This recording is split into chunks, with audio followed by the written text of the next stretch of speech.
नमस्कार दोस्तों, धर्म रहस्य चैनल में आप सभी का एक बार फिर से स्वागत है।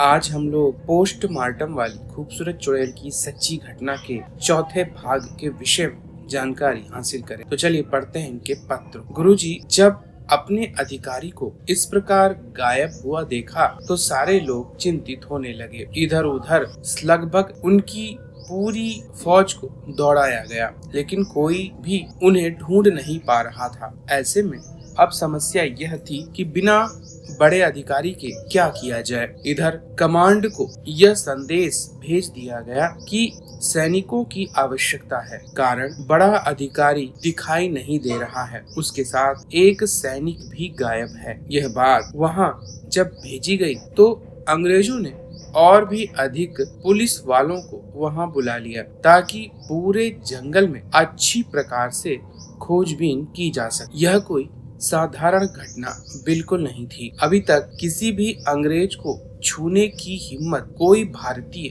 नहीं कर पाया था, लेकिन यहाँ पर तो अंग्रेजों के उस वक्त के सबसे बड़े अधिकारी को इस प्रकार गायब होते देख बड़ी हलचल मच गई। इधर मेरे दादाजी ने अंग्रेज पोस्टमार्टम अधिकारी को कहा, अब मुझे लगता है कमांड आपको अपने हाथ में ले लेनी चाहिए, क्योंकि अंग्रेज अधिकारी के बाद आप ही यहाँ पर सबसे ज्यादा सीनियर अधिकारी हैं। इसलिए आप ही अब आगे का मार्ग सबको दिखाइए। अंग्रेज पोस्टमार्टम अधिकारी भी चिंतित था। उसने सभी पुलिस वालों को एक साथ इकट्ठा होने के लिए कह दिया और सभी उसके सामने थे। तब उसने कहा, हमारे बड़े अधिकारी गायब हैं, इसलिए अब सारी पावर मेरे ही हाथ में है। मैं अब जो कहूँगा आप सभी को मानना होगा। इसलिए मैंने अपने असिस्टेंट से चर्चा की है, तो हम लोग 4-4 के दल में अलग अलग दिशाओं में ढूंढने के लिए निकले। ऐसा इसलिए ताकि एक के साथ एक व्यक्ति जब रहेगा तो कोई उसे नुकसान नहीं पहुंचा पाएगा। अगर एक एक आदमी अलग अलग ढूंढने लगा तो किसी के साथ भी कुछ भी बुरा हो सकता है। इन सब बातों को बताने का उद्देश्य यही था कि समझदारी से ही खोजबीन की जाए। दादाजी ने अंग्रेज पोस्टमार्टम अधिकारी को कहा कि आप अपना रक्षा कवच किसी भी हालत में टूटने मत दीजिएगा। मैं भी इस बात का ख्याल रखूंगा। यह क्षेत्र पूरी तरह आदिवासी लोगों से भरा हुआ है। उस वक्त छत्तीसगढ़ के उस इलाके में जन सामान्य जल्दी नहीं जाता था, क्योंकि एक तो जंगल, ऊपर से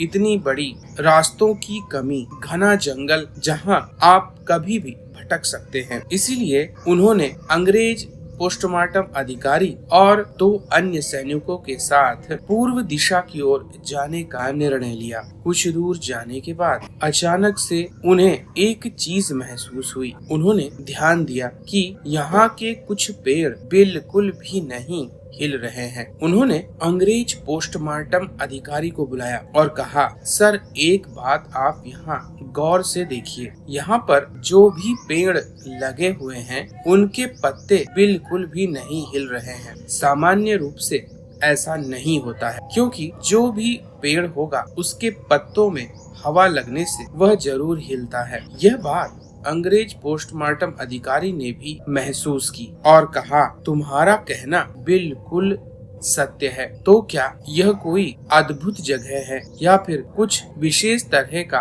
तंत्र है? तब मेरे दादा ने कहा, निश्चित रूप से यह तंत्र ही है, अन्यथा हमें जो दिखाई दे रहा है वह वैसा नहीं हो सकता। यह केवल दृष्टि भ्रम पैदा किया गया है। यह क्षेत्र ही वह क्षेत्र है जहाँ पर सारे राज खुलेंगे। मेरा मानना है आप संदेश भिजवा दीजिए और जिस भी पेड़ के पत्ते नहीं हिल रहे हैं उसी के चारों तरफ हम सारे सैनिक एक घेरा बनाकर उस स्थान को घेर लेते हैं, ताकि हम अच्छी प्रकार से यहाँ खोजबीन कर पाएं। मुझे लगता है सारा राज यही मौजूद है और यह दृष्टि भ्रम केवल माया के कारण फैलाया गया है। निश्चित रूप से यह बात सुनने में अजीब लगती, लेकिन यह तो सच में घटित हो रहा था। इसलिए मेरे दादाजी के कहने पर अंग्रेज पोस्टमार्टम अधिकारी ने तुरंत ही सभी सैनिकों को वहां बुला लिया। इधर से एक कमांड और भी आ गई थी। तो इस वक्त लगभग 100 से ज्यादा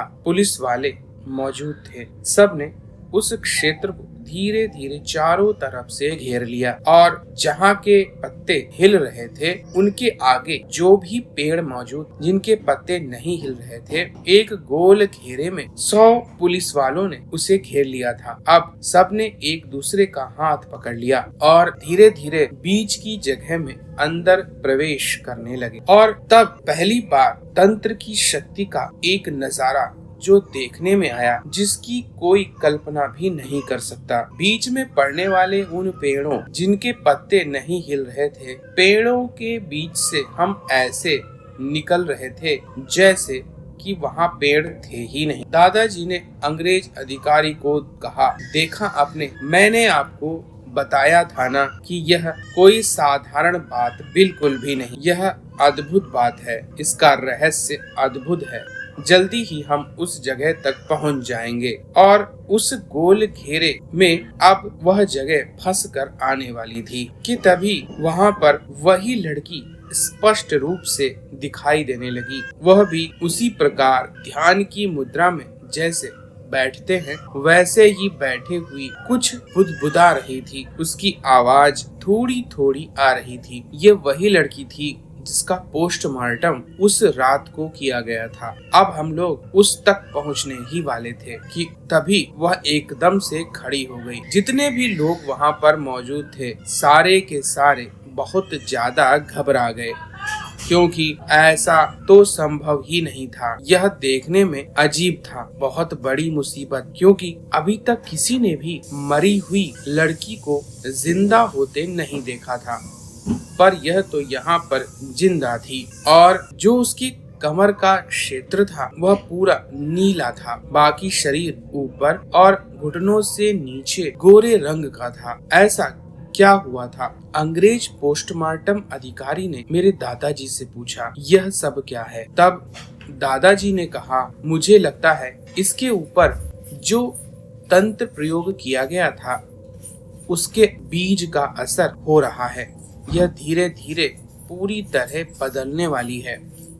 इसके शरीर के बीच का भाग नीला पड़ चुका है और यह निश्चित रूप से कोई शक्तिशाली चुड़ैल में बदल रही है। कि तभी उसने एक तरफ उंगली उठाकर इशारा किया। उसकी उंगली जिधर की तरफ उसने इशारा किया था, अद्भुत एक और दृश्य देखने को मिला। कुछ ही दूरी पर एक आदमी चुपचाप झाड़ी के पीछे बैठा हुआ वहां से गुजरने वाली 3-4 लड़कियों का जैसे इंतजार कर रहा हो।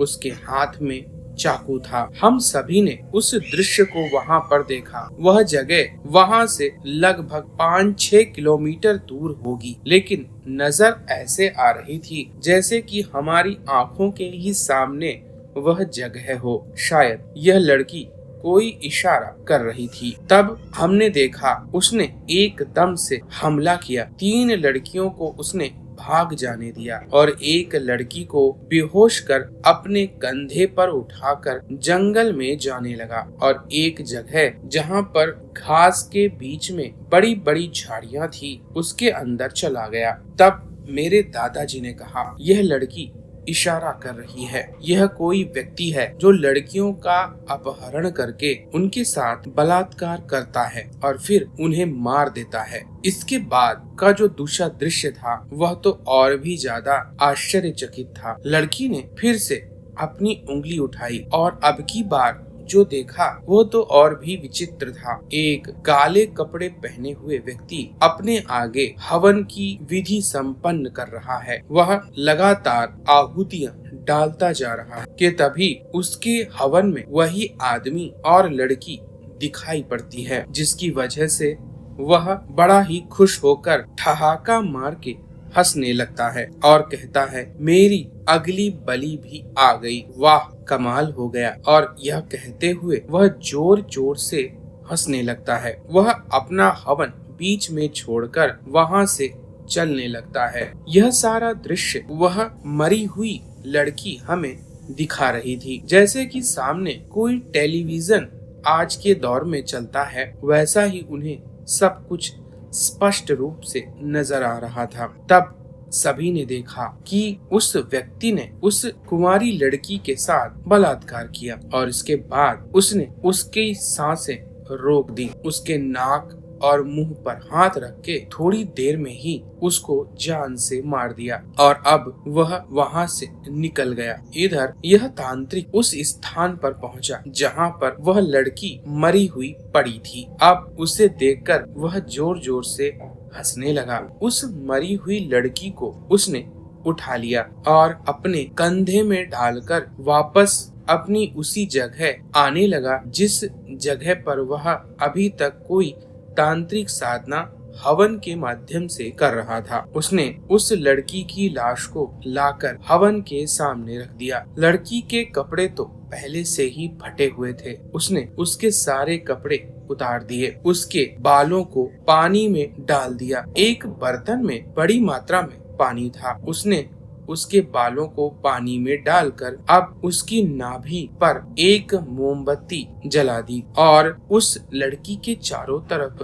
तेल के दिए जला लिए। उस मरी हुई लड़की जिसके साथ बलात्कार हुआ था उसके साथ अब वह एक अलग तरह की ही कोई तांत्रिक पूजा करने वाला था। यह बात बड़ी ही विचित्र थी, लेकिन जब सारे दृश्य सामने दिखाई पड़ रहे हों तो फिर उनसे हम कैसे मना कर सकते हैं। यह लड़की जो कि मुस्लिम व्यापारी की बेटी थी, सारे दृश्य एक टेलीविजन की तरह वहां पर उन सारे पुलिस वालों के साथ में मेरे दादाजी और अंग्रेज पोस्टमार्टम अधिकारी को दिखा रही थी। यह सारी बातें सच में बड़ी ही विचित्र थी। कोई सोच नहीं सकता कि ऐसा कुछ उन्हें देखने को मिल सकता है। अब उसने उस मरी हुई लड़की के पूरे शरीर को अच्छी प्रकार घी से मलना शुरू कर दिया, उसके पूरे शरीर को शुद्ध कर दिया और चारों तरफ अगरबत्ती धूपबत्ती इत्यादि जला दी। बस यही होने के तुरंत बाद अचानक से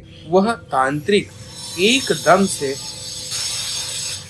नीचे बैठकर चिल्लाने लगा, अरे मूर्ख, तू यह क्या कर रही है? आखिर उसने ऐसा क्या कहा, जानेंगे हम लोग अगले भाग में।